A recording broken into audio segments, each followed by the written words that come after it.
the written word was very important because it was, you got all those books, the Bible, you've got the different Gospels and stuff that people are quite familiar with.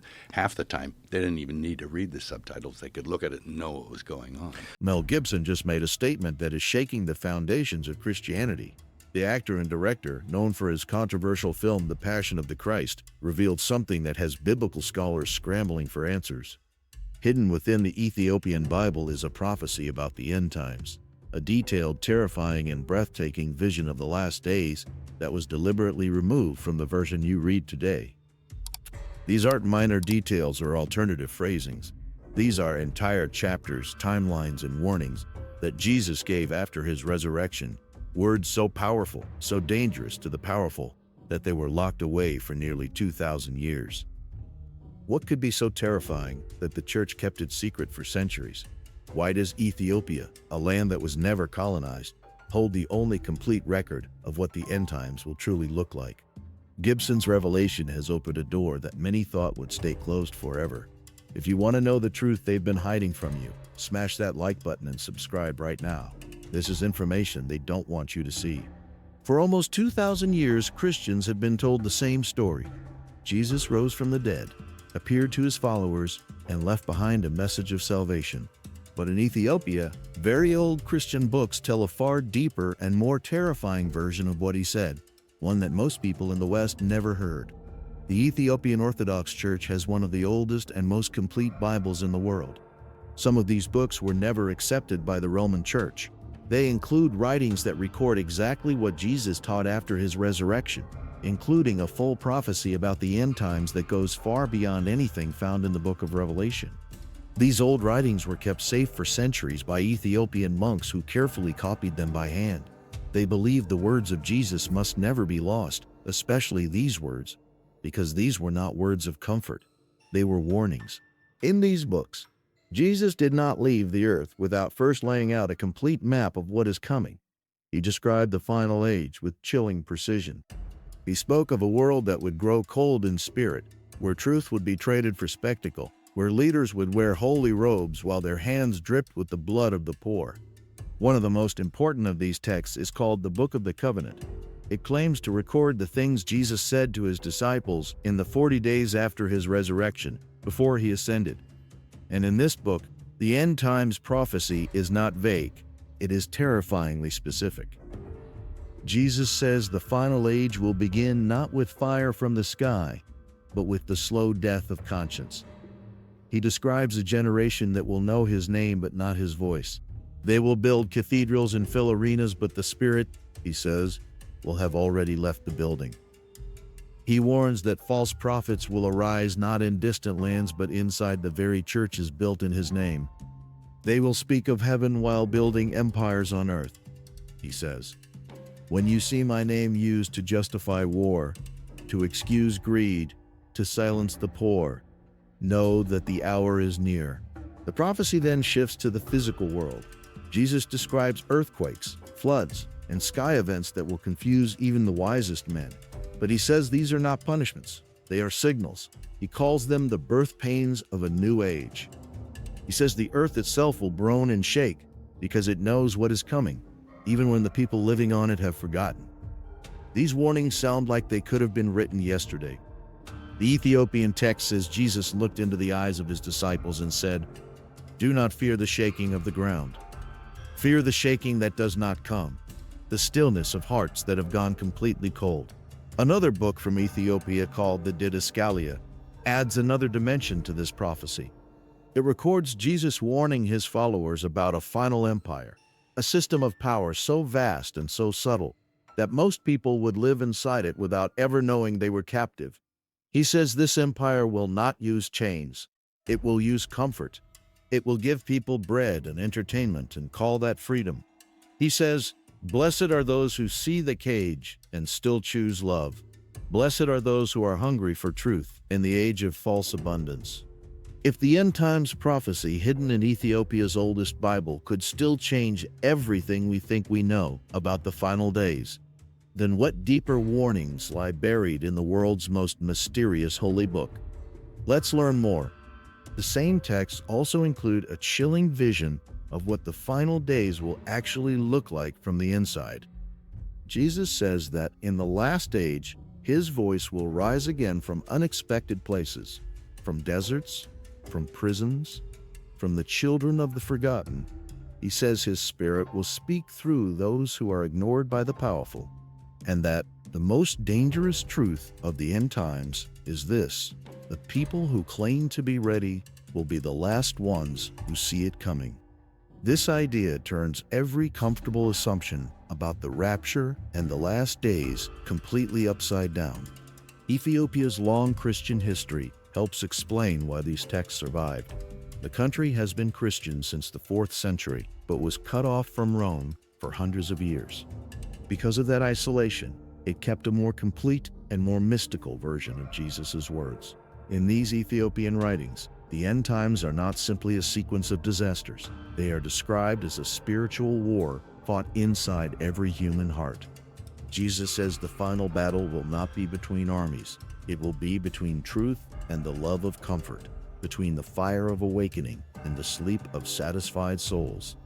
The Ethiopians also say there are 3 main reasons why the Western Church suppressed this end times prophecy. The first is political control. Rome wanted an end times story that kept people dependent on the Church for salvation and survival. A prophecy that said the Spirit of God would bypass institutions and speak directly to the humble and the broken was far too dangerous. The second reason is mysticism. The Ethiopian end times texts are full of visions, angelic counsels, and cosmic timelines that Western church leaders branded as heresy. The third reason is fear. Genuine, terrified fear. They feared that if people read these words, they would understand that the end times they were waiting for might already be unfolding all around them. Some of the Ethiopian texts say that Jesus described the final age in 4 stages. The first stage is the age of forgetting, when people slowly stop seeking the truth. The second stage is the age of spectacle, when noise and entertainment replace wisdom. The third stage is the age of the false shepherd, when corrupt leaders take the name of God and use it as a weapon. The fourth and final stage, the one that makes scholars go pale, is what the text calls the Great Silence. Not a silence of peace, a silence of the Spirit, when the connection between heaven and earth grows so thin that even those who are searching can barely feel it. Jesus says that just before the end, in the deepest moment of the Great Silence, the fire will return, not to destroy the world, but to wake it up one final time. But even with those terrifying warnings, the Ethiopian end times texts close with something the Western Church desperately did not want people to hear. Jesus says, "The end is not the end of life, it is the end of the lie." He says that what is coming is not destruction for its own sake, it is a cleansing, a burning away of everything false. And he promises that those who chose love and truth even when the whole world chose comfort and power, those people will not be lost. He says, they will be known by their scars, not their crowns. These writings show a vision of the end times that is not about escape, it is about transformation. If Ethiopia truly preserved the forgotten end times prophecy of Christ, then what specific hidden warnings do these sacred texts reveal about our world right now? Let's delve deeper. The old Ethiopian Bible holds end times teachings that make the book of Revelation look like a summary. It tells a deeper, more detailed story about the signs that will precede the last days, the seals that must be broken open inside the human soul, and what it truly means to be awake when the final hour arrives. These writings say that after his resurrection, Jesus shared a layered prophecy that was never recorded in the common Gospels. Ethiopian monks protected these texts for hundreds of years, believing they carried the real blueprint for the end of this age. In these old books, Jesus teaches that the signs of the end times will be misread by almost everyone. He says people will watch the skies for dramatic signs while missing the true signals happening right in front of them. He describes the breakdown of families, the commodification of love, and the worship of self as the real signs that the final hour is drawing near. He says, the generation that makes gods of its own image, that is, the generation that stands at the door. Many people watching this video right now will feel a chill reading those words. Because we live in an age of selfies, personal branding, and algorithmic identity, Jesus, according to the Ethiopian texts, saw this age coming and called it by name. Another part of the Ethiopian end times prophecy speaks about what it calls the two harvests. It says that in the final age, two things will grow side by side, a great darkness and a great awakening. This is not the comfortable idea of a world that gradually improves. It is the terrifying and hopeful idea of a world pulled violently in two directions at once. The darkness will grow darker, the light will grow brighter, and the space in between, the comfortable, lukewarm middle, will disappear entirely. Jesus says to his disciples, "In that day, there will be no more hiding in the gray. Every soul will be called to choose." Before his ascension, Jesus gave what the Ethiopian writings called the 7 seals of the heart. These are not the dramatic cosmic seals of Revelation. They are far more personal and far more frightening. The first seal is the seal of comfort, the refusal to be disturbed by truth. The second is the seal of pride, the belief that one's own understanding is complete. The third is the seal of fear, the worship of safety above all else. The fourth is the seal of distraction, the filling of every silence so the voice of God cannot be heard. The fifth is the seal of false community, surrounding oneself with those who only confirm what you already believe. The sixth is the seal of false mercy, using forgiveness as a reason to never change. And the seventh seal, the one Jesus says is the most dangerous, is the seal of religion itself. The use of holy words and sacred rituals to avoid the living, burning reality of God. He says when a person breaks all 7 seals within themselves, they are ready. They become the fire they were waiting for from the sky. Many believe that this prophecy speaks directly to our time, a world drowning in comfort, a world where spiritual language has been weaponized by the powerful, a world where millions go to church and still feel completely empty, a world that is both more connected and more desperately lonely than at any point in human history. The heart of the Ethiopian end times teaching is both terrifying and liberating. It says the end is not coming for the world. It is coming for the lie. And those who let the lie go, who break their 7 inner seals and choose the burning truth of love, will not just survive what is coming. They will become the reason the world is worth saving. If Ethiopia's hidden end times prophecy holds this terrifying and beautiful truth, could the land itself be the place that was always meant to guard these final words? Let's find out. Jesus was betrayed, tortured, and crucified to save the world. That is the story told in churches worldwide, passed down for generations, found in Bibles, in artwork, and stained glass windows everywhere. But another account, one that adds a dimension most Christians have never encountered, has been preserved far away in Ethiopia. Some of the oldest manuscripts kept in its monasteries claim that before Jesus ascended, he gave his disciples something the Western Church left out entirely, a final prophecy, a complete and terrifying vision of the world in the last days. This testimony, known among Ethiopian scholars as the prophecy of the final witness, does not soften the end. It names it, it dates it in spiritual terms, and it describes the generation that will live through it with a precision that makes the modern reader's blood run cold. One of the oldest Christian churches in the world, the Ethiopian Orthodox Church, traces its spiritual origins back to Menelik I, the son of King Solomon and the Queen of Sheba. Ethiopia's faith developed through prayer, fasting, and deep spiritual practice, not through political conquest and empire, the way Rome's version of Christianity spread across the world. Inside old monasteries in places like Lalibela and Aksum, monks kept hidden scrolls and sacred books written in Gaz, an ancient Ethiopian language. These writings speak of a Jesus who carried not just a message of personal salvation, but a cosmic warning about the world that would one day crucify truth itself. In this version of the prophecy, Jesus tells his disciples that the final witness is not an angel or a cosmic event. The final witness is a generation of ordinary people who will rise up in the deepest darkness of the last days and refuse to be silent. He says this generation will not be welcomed by the powerful. They will be mocked, silenced, and erased from the platforms and the pulpits of their age, but their voices, he says, will be heard where it counts, not in arenas or on screens, in the hearts of the people who are ready to hear them. Jesus says to his disciples, "Do not fear if they turn off your voice. Truth does not need a microphone." According to Ethiopian theologians, the suppression of this prophecy was not accidental. They believe it was a deliberate act of the Council of Nicaea in 325 AD, when Roman-controlled church leaders chose which books would shape Christianity for the next 2,000 years.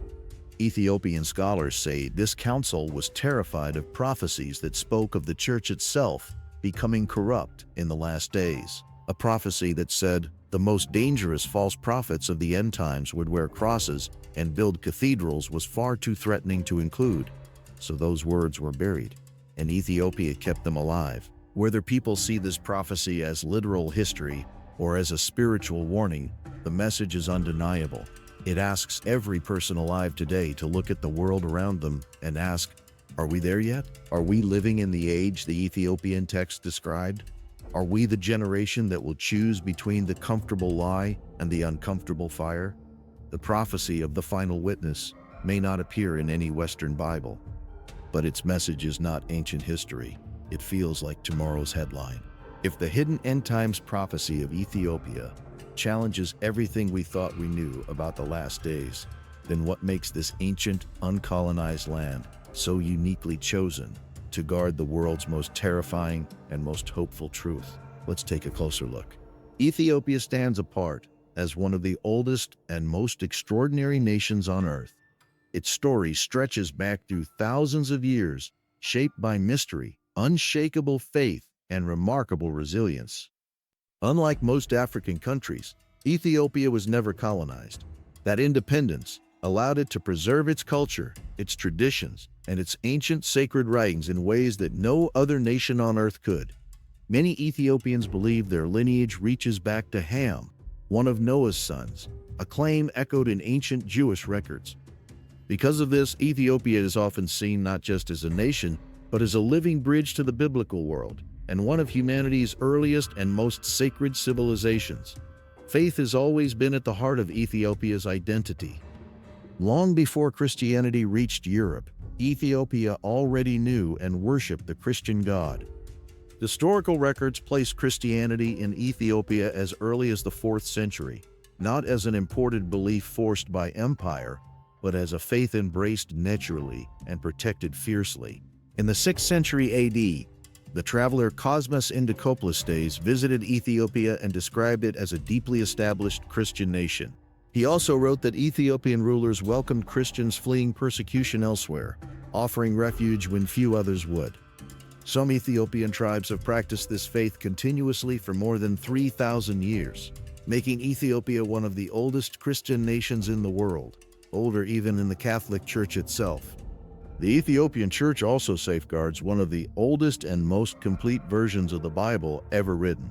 While the King James Bible contains 66 books, the Ethiopian Bible includes 88. Among its additional texts are ancient writings like the Book of Enoch and the Book of Jubilees, books absent from most modern Bibles. These extra writings are part of what makes the Ethiopian Bible so staggering. They were written in Ge'ez, an ancient language few people today can read or understand. As a result, much of the world remained completely unaware of these texts, including the full end times prophecy Mel Gibson has now brought back into the light. For centuries. This is why Gibson's revelation matters so deeply. For the first time, a globally recognized voice is pointing to the Ethiopian Bible and saying, "This is real, this is complete, and this changes everything you thought you knew about the last days." The Ethiopian Bible exists in two forms: the broader canon with 81 books and the narrower canon with 72 books. Emperor Haile Selassie later declared the narrower canon the official version, but scholars who have studied the broader canon say the removed texts contain the most urgent warnings of all, warnings about the world we are living in right now. Ethiopia's uninterrupted independence, its ancient faith, and its sacred end times texts reveal a truth the powerful have always been afraid of. The deepest roots of prophecy do not run through Rome, they run through Africa. They run through the land that was never conquered, the land that kept the fire alive when everyone else let it go cold. What are your thoughts on the Ethiopian Bible and its hidden end times prophecy? Let us know in the comments below. Thank you for watching. We hope you found this journey as fascinating as we did. Don't forget to like and subscribe and click the next video on your screen to catch up on your favorite celebrity stories.